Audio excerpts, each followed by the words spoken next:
다시 한번 이 자리까지 나오신 모든 분들, 그리고 각 가정에서 또 온라인으로 예배 참여하시는 분들을 진심으로 환영합니다. 10계명 강의 네 번째 시간입니다. 제 3계명에 대해서 오늘 살펴볼 것인데, 오늘 말씀은 하나님의 이름을 망령되게 불러서는 안 된다는 것입니다. 하나님의 이름입니다. 하나님의 이름. 여기 나눠드린 교환을 보면 우리는 이제 이름 그러면은 저는 이제 오승훈이라는 이름을 갖고 있습니다. 이름 그러면은 그냥 이름이 있는 게 아니죠. 우리가 그 이름을 딱 들으면은 그 사람에 대한 어떤 이미지도 떠오르게 되고, 또 그 사람이 어떤 사람인지, 그 사람에 대한 어떤 성격이라든지, 또 그 사람이 무슨 일을 하는지, 이런 것들이 함께 복합적으로 떠오르는 것입니다. 그래서 이름은 그냥 이렇게 문자로, 글자로 이렇게 탁 기록되는 것이지만 그 이름 속에 담겨져 있는 것들은 굉장히 많은 것입니다. 하나님의 이름이라고 했을 때도 마찬가지입니다. 우리는 하나님의 이름 그러면은 뭐 하나님, 여호와, 야훼, 뭐 스스로 계신 자, 이렇게 이제 표현들을 하는데, 그 하나님의 이름 속에는 하나님의 속성들이 있습니다. 영원하심, 지존하심, 무한하심, 능력이 한이 없으심, 은혜로우심, 자비하심, 긍휼하심, 심판하심, 공의로우심, 뭐 이런 것 등등이 있죠. 이런 것들이 이제 하나님의 속성들입니다. 하나님을 어느 한 부분만 알고 다른 한 부분을 오해를 하게 되면 안 되는 것입니다. 지난 시간에 또 말씀을 드렸지만은 하나님을 자기가 생각하는 대로 만들어낼 수 있어요. 위로가 필요하고 사랑이 필요할 때는 위로해 주는 하나님, 사랑의 하나님만 생각해내는 것입니다. 그러나 하나님은 때로는 연단도 주시고 고난도 주시고 심판도 하시는 분이십니다. 그러니까 하나님은 그런 면들을 같이 볼 수 있어야 하는 것이죠. 그러니까 하나님의 속성들에 대해서 잘 알고 있어야지만 하나님을 바르게 아는 것입니다. 또 하나님의 이름은 하나님 자신을 가리키기도 합니다. 우리가 이 본문 말씀을 하나 좀 더 보기를 원하는데, 출애굽기 3장 14절 15절인데 여기 이렇게 이제 기록을 해놨습니다. 우리 같이 한번 보면, 하나님이 모세에게 이르시되 나는 스스로 있는 자니라. 또 이르시되 너는 이스라엘 자손에게 이같이 이르기를 스스로 있는 자가 나를 너희에게 보내셨다 하라. 하나님이 또 모세에게 이르시되 이스라엘 자손에게 이같이 이르기를 너희 조상의 하나님 여호와 곧 아브라함의 하나님, 이삭의 하나님, 야곱의 하나님께서 나를 너희에게 보내셨다 하라. 이는 나의 영원한 이름이요 대대로 기억할 너의 칭혼이라 라고 말씀하셨습니다. 이제 우리는 그냥 이걸 이제 쑥 읽어가면 하나님께서 모세를 지금 이스라엘 백성들에게 보내시면서 말씀하시는 거구나, 그렇게 생각하는데 여기 몇몇 가지가 등장하게 되는 것입니다. 먼저는 하나님께서 스스로 계신 분이다. 하나님은 다른 피조물들은 하나님에 의해서 창조함을 받아서 존재하게 되는 것입니다. 하나님은 모든 존재의 근원이 되시는 의존적 존재가 아니라 독립적 존재인 것입니다. 우리 인간은 모두가 다 의존적 존재입니다. 사람이 스스로 태어날 수 없습니다. 부모에 의존해서 태어나게끔 되어 있습니다.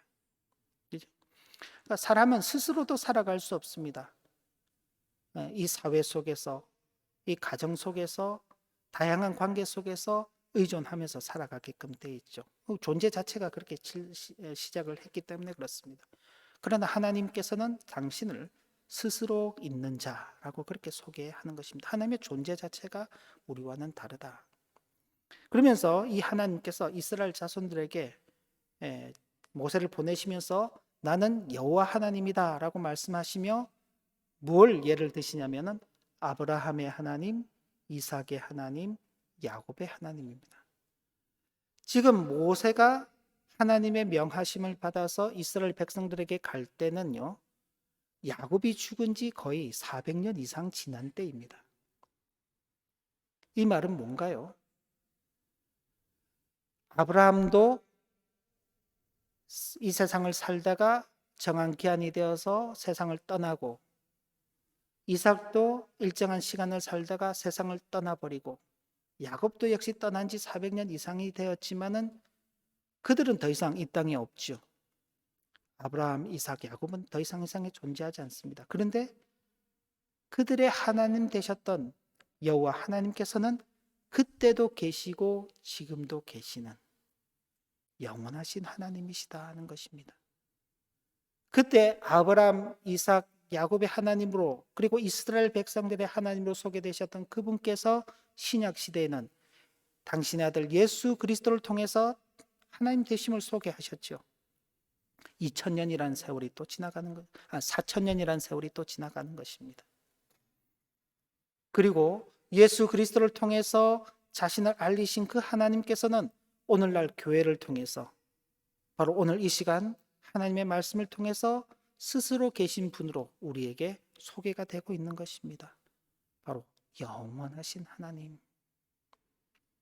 근데 제가 이제 15절까지만 읽었지만은 뒤에 조금 더 가보면은 하나님께서 이 모세를 보내시면서 뭐라고 말씀하시냐면은 애굽 왕 바로를 찾아가서 내 백성 이스라엘이 애굽 땅이 아닌 하나님께서 그 조상 아브라함에게 주시기로 약속하신 가나안 땅으로 가서 거기에서 하나님을 예배하게 하도록 하라. 그렇게 요구할 것을 명령하시는 것입니다. 나중에 이제 뭐 시간이 되시면 집에 가서 18절 말씀 보시면 그렇게 기록이 되어 있습니다. 결국 하나님께서는 스스로 계시는 분이시고 이스라엘 백성들과 관계에서는 하나님으로 자기를 소개하고 계시고 그들의 창조자요 구원자요 섭리자이신 그분으로 소개하고 계시면서 영원하신 하나님. 근데 그 하나님께서 우리에게 뭘 기대하시느냐? 예배 받기를 기대하신다는 것을 소개하고 있는 것입니다. 그 하나님의 이름이라는 것은 그냥 하나님 이렇게 끝나는 것이 아니라 그분의 속성, 그분 자신, 그분의 존재하심, 그분의 뜻, 그분의 명령, 그리고 하나님께 드리는 모든 예배, 이 모든 것들이 다 포괄되는 것입니다. 그래서 특별히 이 3계명에서는 하나님 앞에 우리가 어떤 마음가짐으로써 겉으로 드러나는 외적인 예배를 할 것인가입니다. 지난 2계명에서는 너는 너를 위하여 우상을 만들지 말아라 라고 했습니다. 그 우상을 만들지 않는다는 것은 단순히 겉으로 보이는 우상만이 아니라 우리의 마음이 하나님께로 온전히 향해야 한다는, 하나님을 예배할 때에서는 그 내적인 자세가 어떻게 되어야 하는가를 말씀해 주셨다면 오늘 이 3계명에서는 하나님 앞에 예배하는 외적인 자세가 어떻게 해야 하는가를 보여주는 것입니다. 그래서 여호와의 이름을 망령되게 부르지 말라라는 이 3계명의 목적은 우리 모두가 하나님께 공적으로 사적으로 그의 이름을 고백하고 찬송하는 직접적인 예배를 드리게 하는 데 있는 것입니다. 따라서 제3계명은 하나님의 이름을 생각 없이 경솔하게 사용하는 것을 금하는 것입니다. 왜냐하면 무엇이든지 그릇되거나 헛되거나 하찮은 일에 하나님의 이름을 남용하게 된다면 반드시 하나님께 욕을 돌리게 되는 것이며 하나님의 영광을 높이지 않는 것이 되기 때문입니다. 그래서 이제 이 서양 사회에 참 원래는 그런 용도로 사용되지 않았는데 이 사람들이 이제 이 안 좋은 불길한 일들이 있고 나쁜 일들이 있을 때마다 꼭 그 하나님의 이름을 넣어서 이제 사용을 해요. 그죠? 뭐 제가 여기서 쓰지는 않겠습니다만은 그런 것들이 있죠. 그러니까 함부로 하나님의 이름을 쓰는 것입니다. 이제 그게 뭐 처음 의도는 그렇지 않았겠죠. 하나님께서도 싫어하시는 이런 일을 하다니 뭐 이렇게 이제 그런 의도를 가지고 했겠지만 그게 너무나 쉽게 사용되는 것입니다. 조그만 놀라는 일에도 어이가 없는 일에도 그죠? 하나님의 이름이 들어가고 욕을 할 때도 하나님의 이름이 들어가고 그죠? 우리가 이제 너무나 하나님의 이름을 함부로 쓰는 것입니다. 근데 이 3계명에서는 그렇게 경솔하게 써서는 안 된다. 그럼 어떤 경우들이 있는가? 이게 모든 경우를 다 이야기하지는 않지만 크게 포괄적으로 하나님의 이름, 여호와의 이름을 가볍게 사용한다는 것은 일상적인 대화에서 사용하는 것처럼 아무렇게나 사용하는 것입니다. 우리가 그냥 평상시 쓰는 그런 일상 대화를 하는데 그냥 수시로 하나님의 이름이 들어가는 것입니다. 그럴 때는 하나님의 이름을 가볍게 사용하는 것이다. 또 하나님의 이름을 거짓되게 사용하는 것도 있습니다. 부당한 맹세와 위증에 그 이름을 사용하는 것입니다. 자기가 거짓말을 하면서 자기가 거짓말이 아니다라는 것을 강조하기 위해서 하나님의 이름을 가지고 오는 것이죠. 이런 것들은 다 부당하게 거짓되게 사용하는 것입니다. 하나님의 이름을 욕되게 사용하는 것도 있습니다. 하나님의 이름을 빙자하여 귀신들의 역사를 방조하는 것으로 저주와 신성 모독과 점술의 그 이름을 사용하는 것을 뜻하는 것입니다. 우리가 에스겔서를 읽어가면서도 하나님께서 보내지 아니한 선지자들이 있어서 그 선지자들이 하나님의 이름으로 예언하는 일들이 있는 것입니다. 오늘날 이 땅에서도 수많은 목사들이 있죠. 그 목사들이 다 하나님의 이름으로 말한다고 설교도 하고 목회를 하는데 그렇지 않은 경우들도 있는 것입니다. 그래서 목사 스스로도 자신이 하나님의 이름을 이렇게 욕되게 사용하지는 않는지를 늘 살펴가야 하는 것입니다. 하나님의 이름을 그릇되게 사용하지 말라는 이 금지 명령 속에는 하나님의 이름을 사용할 때는 정당하게 사용해야 한다는 명령이 들어있는 것입니다. 곧 하나님의 이름을 엄숙하게 신앙적으로 존귀하게 사용하며 우리의 대화 속에서 하나님의 위엄에 어울리는 경우가 아니면 하나님이나 그의 역사심이나 계시에 대해서 함부로 말해서는 안 된다는 것입니다. 이런 좀 구체적인 예들이 어떤 것인가를 좀 살펴보면은 하나님 이름을 정당하게 사용할 때는 어떤 경우인가를 보면 첫째로 하나님의 본질과 뜻과 역사심에 관한 참된 도리를 전파하여 그를 통해서 다른 사람들이 하나님을 참되게 알고 예배하게 하며 그래서 모든 사람들이 하나님께 찬송하며 영광을 돌리게 하는 것입니다. 자, 여기는 이걸 오늘날에는 굉장히 생략하고 아주 단순하게 이렇게 표현도 합니다. 다른 사람들에게 복음을 전하는 것이다. 다른 사람들에게 복음을 전하는데 어떤 복음을 전하느냐는 상당히 다른 것입니다. 우리가 흔히 쉽게 하는 말로 야, 교회 한번 나와봐. 손해볼 거 없잖아. 예수님 믿으면 복 받는데 예수님께 기도하면 아픈 몸이 나아진대. 예수님께 기도하면 아파트 당첨도 받는데 예수님께 기도하면 좋은 대학도 간대. 예수님께 기도하면 좋은 직장도 얻는데 그렇게 해서 한 사람을 교회로 이끌어내죠. 그 이제 시작이 그렇다 할지라도 그럼 그들에게 그 다음 제시가 있어야 되는 것입니다. 그런데 많은 교회들이 그냥 그렇게 끝나버려요. 여러분들께서 이제 잠시 생각을 해보시는데 내가 지금 하나님을 믿고 있잖아요. 여러분들이 하나님을 믿고 있는데 그 하나님을 다른 사람들에게 소개할 때 어떻게 소개를 할 것인가입니다. 여러분들은 어떻게 소개를 하실 건가요?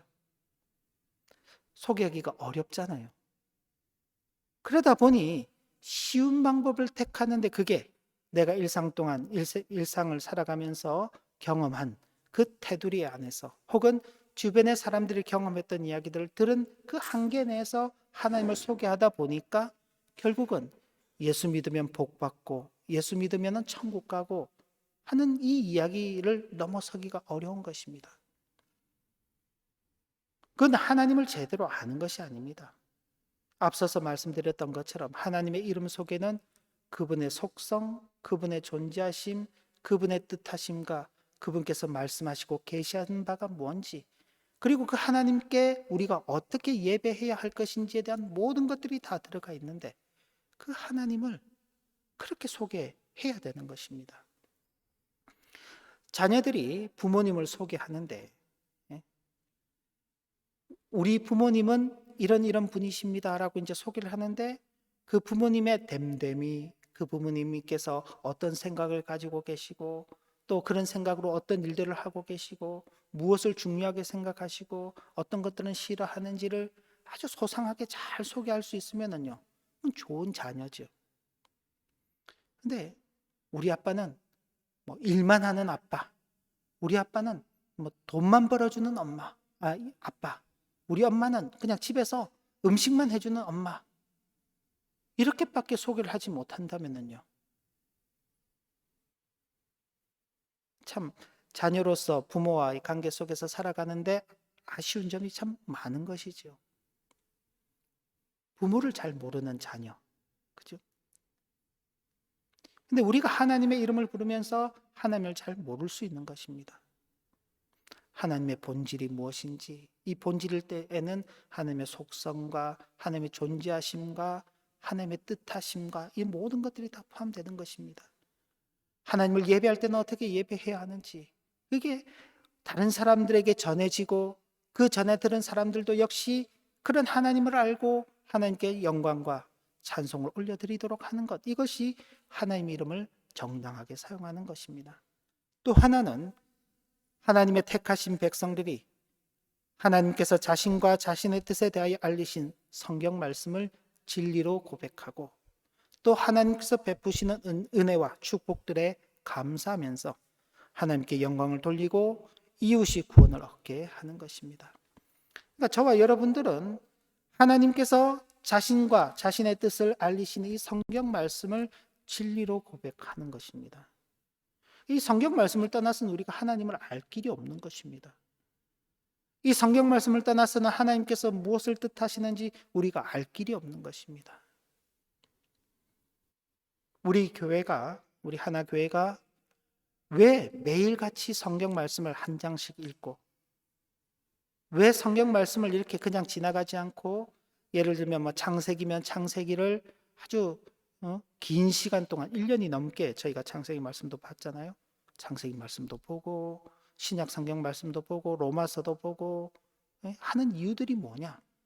하나님의 말씀을 그 말씀 속에서 우리에게 무엇을 말씀하시고 우리에게 무엇을 가르쳐 주시기를 원하시는지를 알기 위해서 보는 것입니다. 그저 우리에게 필요한 대로 오늘은 이런 말씀이 있으면 좋겠네, 그렇게 해서 성경에서 임의로 목사가 찾아내서 하는 것이 아니라 하나님의 말씀이 먼저 우리에게 주어져 있잖아요. 제가 발견해낸 말씀이 아니라 이미 이 성경 말씀은 지나간 역사 속에 우리에게 주어진 말씀입니다. 그러니까 하나님의 말씀이 앞서 있기 때문에 앞서 있는 그 말씀을 우리는 따라가는 입장이죠. 따라가는데 대충 따라가면 안 되는 것입니다. 잘 따라가야 되죠. 그래서 세밀하게 따라가야 되고 그 말씀 속에서 의미하는 바들이 무엇인지를 알아가는 것입니다. 그런데 그게 쉽지 않지요. 말씀을 준비하는 저도 쉽지 않고 말씀을 듣는 여러분들도 쉽지 않습니다. 지루하고 지난한 싸움이 되는 것입니다. 창세기 말씀만 1년 이상 들어보시면 지겹죠. 지난주 했던 말씀이나 이번 주 한 말씀이나 그 말씀이 그 말씀 같고, 그죠? 에스겔서 말씀을 살펴보면은 매일 같은 하나님의 책망하시는 말씀만 나오잖아요. 좀 책망하는 말보다는 격려하는 말, 위로하는 말, 좀 우리에게 힘이 되는 말, 그런 말을 듣고 싶은데 성경 말씀을 하나 본문을 딱 정해서 보다 보니 계속 하나님께서 책망하시는 말씀만 하는 거예요. 그러니 어제도 책망하시는 말, 그제도 책망하시는 말, 오늘도 책망하시는 말, 내일도 책망하시는 말이 될 거니 별로 우리에게 호응이 없는 것입니다. 그러나 우리가 그런 하나님의 말씀을 외면하고서는 하나님도 알 수 없고 하나님의 뜻도 알 수 없는, 그러면 하나님 뜻대로 살지 못하게 되는, 하나님의 뜻대로 살지 못하게 되면 결국 그 책망의 말씀들이 우리에게 현실로 주어질 수밖에 없는, 그래서 우리가 하나님의 심판의 자리에 이르게 될 수밖에 없는 그 결과를 맞이하게 되는 것입니다. 이스라엘 백성들도 오죽했겠습니까? 나라는 지금 풍전등화 멸망하느냐 그렇지 않느냐의 그 위기 속에 있고 이미 자신들은 바벨론 포로로 잡혀와서 포로 수용소에 있는데 계속해서 에스겔 선지자가 와서 예루살렘은 망할 것이다, 망할 것이다. 너희들 포로로 잡혀왔다고 끝난 게 아니다. 더 큰 하나님의 징계가 있을 것이다라고 말하니 얼마나 듣기 싫겠어요. 근데 그 말씀에 귀를 기울이지 않게 될 때 선지자를 통해서 말씀하신 그것이 현실로 이루어지게 되는 것입니다. 하나님께서 그런 속에서도 우리에게 은혜를 베풀어 주신다는 것을 기억하고 감사하는 자세를 갖춰야 하고 우리 자신들로서는 하나님께 영광을 돌리고 함께 더불어서 사는 많은 이웃들이 그 하나님의 구원하시는 그 놀라운 은혜에 참여하게 되기를 소원하면서 그 일을 위해서 힘써가는 것, 이것이 하나님의 이름을 정당하게 사용하는 것입니다. 그리고 또 하나, 하나님께서 친히 그에게 구하라고 명령하신 선한 것들에 대해 참되신 하나님의 이름을 부르며 그에게 간구하는 것입니다. 그러니까 하나님께서 우리에게 필요한 모든 것들을 당신의 아들 예수 그리스도의 이름으로 구하라라고 말씀하셨습니다. 그러면 하나님께서 응답하여 주신다. 그래서 우리는 하나님께로부터 모든 것을 구하고 그 하나님께로부터 주어지는 것들을 받아서 누리고 사는 자들입니다. 밥 한 숟가락 뜰 때도 어떻게 합니까? 여러분들 다 기도하시고 식사하시잖아요. 그 밥은 굳이 하나님께 기도하지 않더라도 먹을 수 있는 겁니다. 그잖아요. 여러분들께서 혹 깜빡하시고 기도하지 않았다고 해서 갑자기 밥 숟갈이 안 떠지고 그러지 않잖아요. 어제 내가 기도 안 하고 먹었더니 오늘은 먹을 양식이 없는 것도 아니잖아요. 우리가 기도를 하든 기도를 하지 않든 간에 양식이 우리에게 주어져요. 왜? 우리가 이 땅에서 어쨌든 일을 하고 그 일에 대한 대가로서 또 일정 금액을 받고 그것으로 물건을 사서 먹을 것을 준비하니까 굳이 하나님께 기도하지 않아도 우리는 먹고 사는데 지장이 없다라고 그렇게 생각할 수 있습니다. 근데 이건 이 세상 사람들이 살아가는 방식입니다. 우리는 그 사소한 것 하나라도 하나님께서 우리에게 허락하지 않으시면 우리는 누릴 수 없다. 그래서 주님 가르쳐 주신 그 기도 속에도 오늘 우리에게 일용할 양식을 주시옵소서라고 고백하는 것입니다. 하나님께서 주시지 않으면 이 양식은 우리의 것이 아닙니다. 달리 표현하면 하나님께서 우리의 생명을 보존해 주시지 않는다면 우리의 생명은 헛된 생명입니다. 우리는 더 이상 살아있는 존재가 아닙니다. 라고 고백하는 것입니다. 그래서 아주 작은 일에서부터 아주 큰 일까지 하나님께 모든 것을 간구하고 하나님께로부터 받아서 누리며 사는 그 자세를 갖추어야 하는 것입니다. 그리고 자신의 간구를 들으시는 하나님께 대하여 진실할 것과 다른 사람에 대해서도 진실할 것을 우리는 맹세하는 것입니다. 하나님 앞에서 진실하지 않으면 우리가 구하는 것들은 다 헛된 것들입니다. 말로는 하나님께 구하는데 마음으로는 내가 다 준비해 놨지 뭐. 내일은 저기 가서 이런 장사를 하면 돈을 많이 벌 수 있을 거야. 말로는, 입으로는 하나님께 구하면서 마음으로는 그렇지 않은 자세를 가질 수 있는데 그래서는 안 되는 것입니다. 그럴 때 이런 자세, 만일 속임이 있다면 하나님께서 자신을 벌하시기를 바라는 것입니다. 이게 이제 다른 것입니다. 내가 하나님께 간구하고 하나님께서 내게 베풀어 주시는 그 은혜들에 대해서 내가 감사하고 모든 것을 누리며 그런 하나님 앞에 간구하고 살아가는 모든 것들이 내게 진실로서 드러나게 되기를 소원하고 만약 그렇지 않다면 하나님께서 내게 벌 위에 벌을 내리시기를 간구하는 것. 여러분들께서 우리가 함께하는 이 예배가 정말 하나님께서 기뻐 받으실 예배가 되기를 소망하고 그렇게 기도하고 이 자리에 나왔죠. 그럼 그게 끝나는 것이 아니라 만일 그렇지 않다면 하나님께서 내게 벌 위에 벌을 내리시기를 소원합니다 라고 기도할 수 있어야 하는 것입니다. 근데 그게 쉽지 않죠. 그게 쉽지 않습니다. 제가 예전에 참 하나님께서 나를 목사로서 사용하시는 것이 더 이상 불합리하다고 느끼신다면은 하나님, 저의 생명을 빨리 거두어 가십시오 라고 참 그렇게 기도합니다 라고 이야기를 하고, 혹은 제 자녀들이 하나님의 뜻대로 살지 않게 되고 오히려 하나님 앞에 악을 저지르게 된다면은 하나님, 저들의 생명을 일찍 하나님께서 취해 가시기를 소원합니다 라고 그런 기도를 한다고 말씀을 드렸더니, 들으시는 이제 여러분들이 목사님 그런 기도는 참 너무하십니다 라고 그렇게 이야기를 하더라고요. 그런데 그게 너무할 수도 있습니다. 너무할 수도 있지만은, 그러나 그런 기도를 할 수 있어야 하는 것입니다.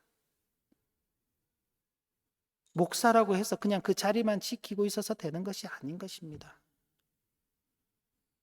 자신이 그 목사로서 그 교회 가운데에서 선한 영향력을 미치지 못하고 하나님께서 뜻하시는 바를 제대로 선포하지 못하게 될 때는 그 자리에서 물러나야 하는 것입니다. 왜요? 자기도 죽는 일이지만 그 교회에 속해 있는 성도들도 죽이는 일이 되는 것이기 때문에 그렇습니다. 하나님 앞에서 우리는, 왜냐하면 하나님의 이름을 부르며 하나님 앞에서 살아가는 자들이기 때문에 그런 것입니다. 목사만 그러냐? 아니죠. 교회 가운데 있는 여러 성도님들께서도 마찬가지인 것입니다. 교회 안에서만 그러냐? 아닙니다. 우리의 일반 생활 속에서도 마찬가지입니다. 각 가정에서, 그죠? 부모와 자녀 관계 속에, 혹은 남편과 아내 관계 속에, 또 직장 속에서도 마찬가지인 것입니다. 우리는 모든 곳에서 하나님 앞에서 진실되게 살아가고 하나님의 영광이 드러나게 되기를 소망하며, 그 일을 통해서 우리와 만나는, 관계하는 수많은 사람들이 하나님을 바로 알게 되고 하나님께 영광을 돌리고 하나님께서 베푸시는 그 구원의 은혜에 참여하게 되기를 소원하기 때문에 그런 것입니다.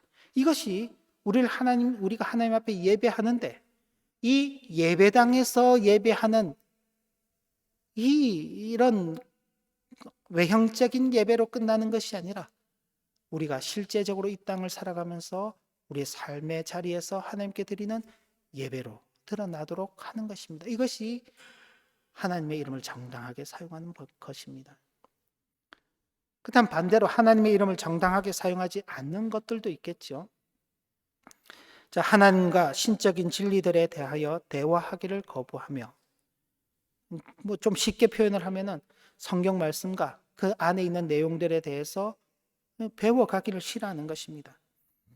하나님께서 계시하신 신앙의 도리를 부패시키는 것입니다. 하나님께서 성경에서 말씀하셨는데 그 말씀과 조금만 바꿔버리는 거예요. 가장 간단한 것이, 나는 길이요 진리요 생명이니 나로 말미암지 않고는 아버지께로 올 자가 없느니라. 우리가 잘 아는 주님께서 어떻게 그 생명의 길로 우리를 이끄시는가에 대한 말씀입니다. 자, 나는 길이요 진리요 생명이니 라고 했습니다. 근데 그 이니를 이니가 아닌 이지만으로 글자를 바꿔보겠습니다. 나는 길이요 진리요 생명이지만 나로 말미암지 않고는인데, 그 는을 도로 바꾸겠습니다. 나로 말미암지 않고도 아버지께로 올 자가 없느니라잖아요. 없느니라를 많으니라. 세 군데만 바꿨습니다. 많이 안 바꿨어요. 그죠? 나는 길이요 진리요 생명이니 나로 말미암지 않고는 아버지께로 올 자가 없느니라.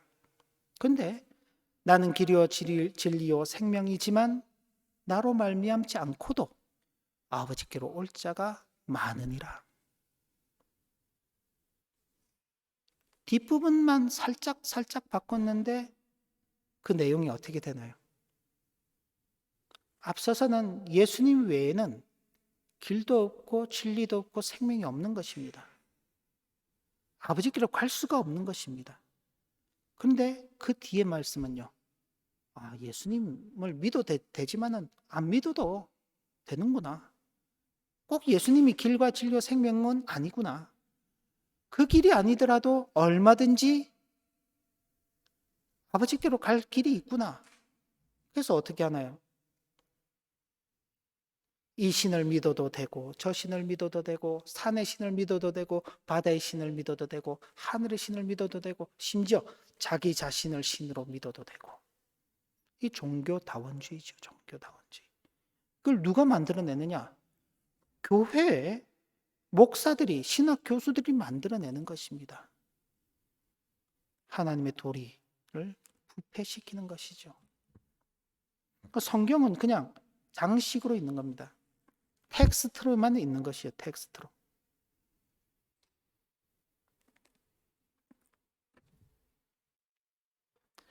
하나님을 멸시하는 것입니다. 신성 모독하는 것이죠. 진리를 부인하고 진리를 숨기는 것이 되는 것입니다. 여기에는 다른 사람들을, 특히 우리의 자녀들을 가르치며 우리의 능력에 따라 기회를 얻는 대로 참된 도리에 대한 지식을 전파하기를 하지 않거나 소홀히 하는 것도 역시 하나님의 이름을 정당하게 사용하지 않는 것입니다.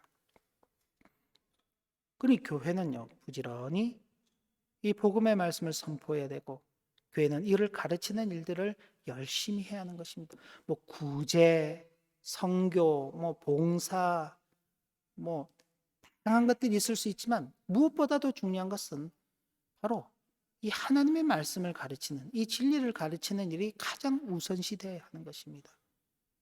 그리고 우리 가정 속에서도 마찬가지입니다. 부모님들이 자녀에게 좋은 것 해주실 수 있죠. 그러나 가장 중요한 것은 이 신앙의 도리를 가르치는 것입니다.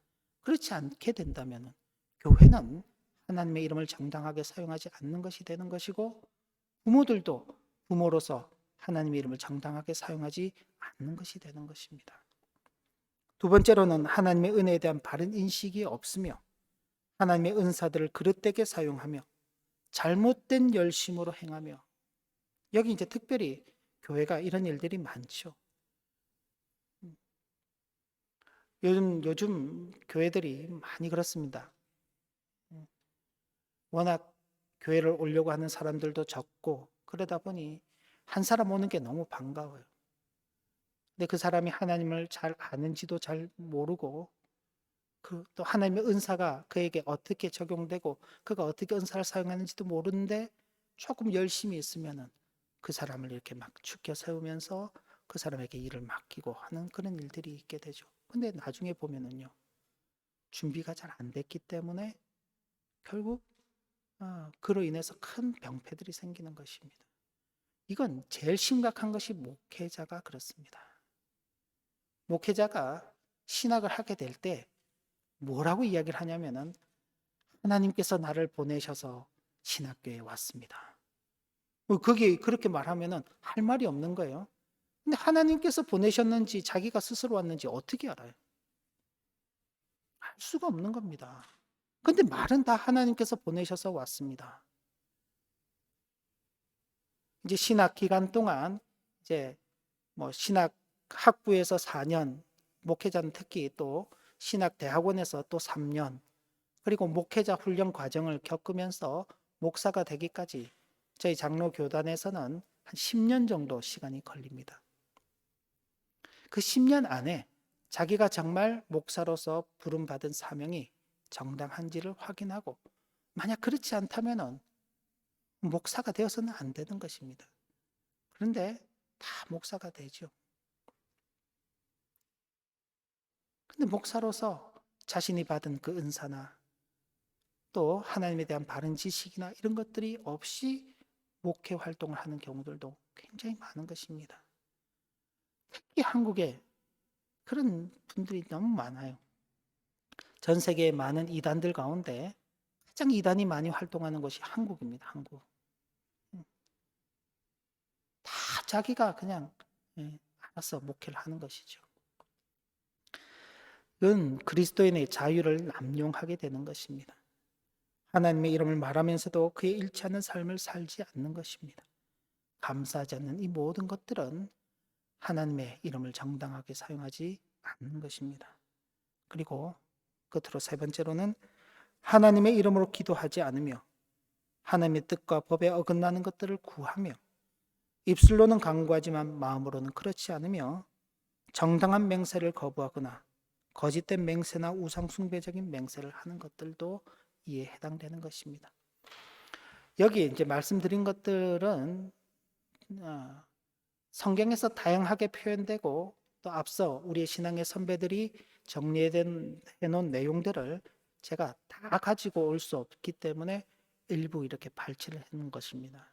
이것 외에도 참 더 많이 있는데 하나님의 이름을 정당하게 사용하지 않는 그런 일들이 우리 속에서 굉장히 쉽게 발견될 수 있는 것입니다. 이런 면들을 우리가 주의해야 할 필요가 있습니다.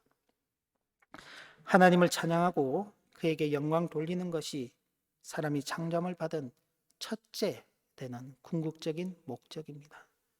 저와 여러분들이 이 땅에 왜 사느냐? 하나님을 영화롭게 하고 그를 영원토록 즐거워하기 위해서 이 땅 가운데 살아가고 있습니다. 바로 이 창조함을 받은 목적에 맞게끔 하나님을 욕되게 하고 그의 이름을 헛되이 취하는 것이야말로 가장 큰 악이며 가장 무거운 형벌을 자초하는 것임을 분명히 기억하여야 하겠습니다. 그리고 하나님의 이름을 정당하게 사용하고 하나님께서 마땅히 받으셔야 할 존귀를 하나님께 돌려드리고 하나님께서 계시하신 뜻과 역사하심을 잘 깨닫고 고백하며 순종하고 이를 전하는 진실된 삶을 살아가는 저와 여러분들이 되셔서 우리 이 3계명 그 끝에 보면 나 여호와는 나의 이름을 망령되게 부르는 자를 죄 없다 하지 않을 것이다 라고 경고하셨습니다. 우리가 하나님께 마땅한 그 이름의 영광을 돌려드려야 하는 것이 저와 여러분들에게 있어서 바른 신앙의 자세인 줄 알고 이 계명과 연관해서 내적으로는 우리를 위해서 헛된 우상 하나님을 우리의 상상으로 만들어내지 않는 것, 그리고 이 3계명과 관계에서는 우리가 하나님을 외적으로 예배할 때는 하나님께 합당한 영광을 돌려드리고 그에 일치되는 진실된 삶을 살아가야 한다는 것, 이것을 꼭 기억하시고 하나님께서 그의 이름에 합당한 영광을 돌리는 자에게 주실 그 놀라우신 은혜를 받아 누리는 우리 모두의 복된 생이 되시기를 진심으로 기원합니다. 기도 올립니다. 하나님 아버지, 하나님의 이름을 정당하게 사용하는 우리가 되게 하시고 혹시라도 하나님의 이름을 정당하게 사용하지 못하게 되는 일들은 우리에게서 일어나지 않게 하시고 그리고 만약 우리가 하나님의 이름을 정당하게 사용하지 못하게 될 때에는 하나님께서 우리를 깨닫게 하실 그 은혜를 간구하며 하나님께로부터 받은 이 기회를 선용하는 우리 모두가 되도록 인도하여 주옵소서. 예수님 이름으로 기도 올리옵나이다. 아멘.